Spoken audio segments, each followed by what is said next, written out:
New March character is almost out, so let's look at how strong she'll be. So Evernight will be the newest Ice Remembrance character, who is focused around HP and Memo Sprite buff mechanics. Of course, yet another Casteries support. We have so many of these, this is absolutely insane. So let's cover all of our best Lightcones, Relics, Teamcomps / Playstyle, and Eidolon Value. Beginning with Lightcones as usual. Being a Remembrance character is a little rough, but she has a few options. Firstly, her signature is very strong, giving max HP, defense ignore to the entire team, Memo Sprite damage and energy regen. It's very good, and could also be used on Casteries if you don't have her signature. If you don't want to pull her signature, then Casteries' sig will be second best, and the Battle Pass Lightcones are her strongest 4 stars. But in a sub DPS role, the Herda Shop Lightcone is amazing, and I suggest to just use this for most people who don't want her Lightcone. If you want to improve her personal damage, well, Story is really the only option, and it's not even that good, so if you're not getting her sig, I don't really suggest building her for personal damage, just go full support. Oh, and also Hyacint's Lightcone is interesting, since you can have 2 holders, assuming you're running a Casteries team with Hyacint, and pull 2 copies of Hyacint's Lightcone, you could farm a ton of HP drain.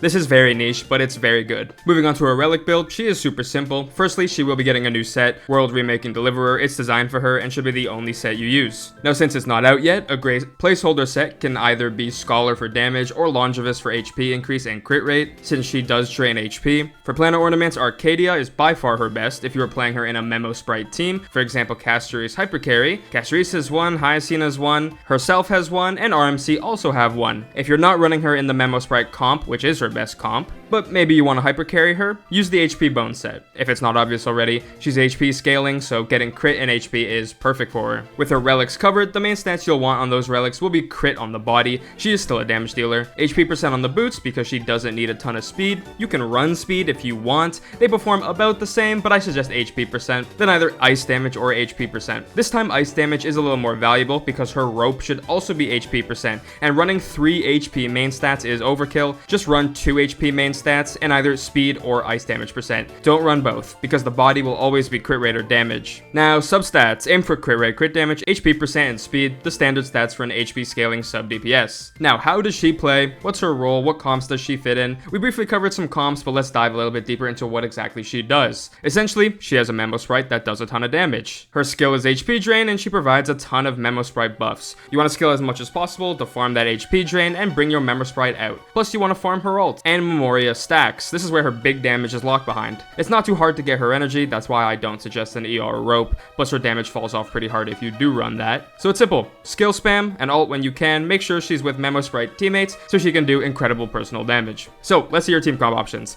Of course, as I've mentioned plenty of times already, Casteries Hypercarry is her best comp. With Hyacint, RMC, Casteries is already broken, but this just makes her next level. Also, Cyrene is looking like a replacement to RMC. If this really is true, which is most likely, then this comp will be the #1 best comp in the game. It would be completely insane. Let's move on. Besides Casteries Hypercarry, that's it, really. She isn't really better in any other comp. There are so many supports in the game now that all these new supports sort of have to be niche to just not outshine everyone we already have. Like have another Tribi, for example, who's just best in slot for every single comp. Now, I did say before that you can hypercarry Evernight herself, so if you want to play her like that, then pair her up with RMC and Hyacint again. These two are practically essential for Remembrance comps. Then Tribi will be best. If you don't have her, use her on Mei, Silverwolf, Cypher, or Pela. Unfortunately, that's it for her team comps. She was made specifically for Casteries, and she just isn't an upgrade for any other comp. Yes, she can be played as a main DPS, but she will underperform in general compared to actual dedicated main DPS units. Regardless, if you really want to make your Casteries team even better than it already is, then getting Evernight will be a massive upgrade. Now, Eidolons. So, first, signature or E1?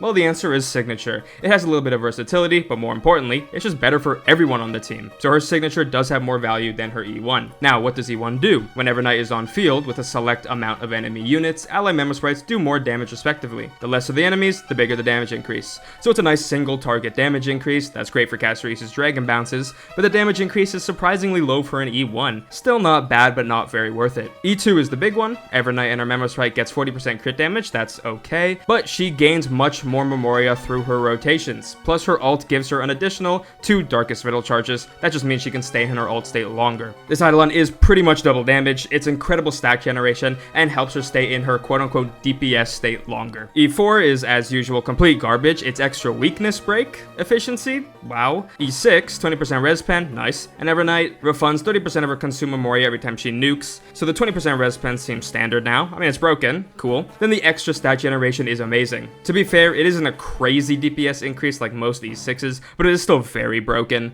Of course, E6s are far from necessary or even worth it. They're just for whales, to have fun. Evernight is perfectly fine at E0 and doesn't need any of her Eidolons, but her signature is kind of good to get. I would suggest getting that. But I'll wrap things up for Evernight. Listen, I love Castries, but it's always a pain pulling dedicated supports, especially getting them and their Lightcone. So I'm praying Cyrene isn't completely niche. Please, Hoyo, let her have a little bit of versatility.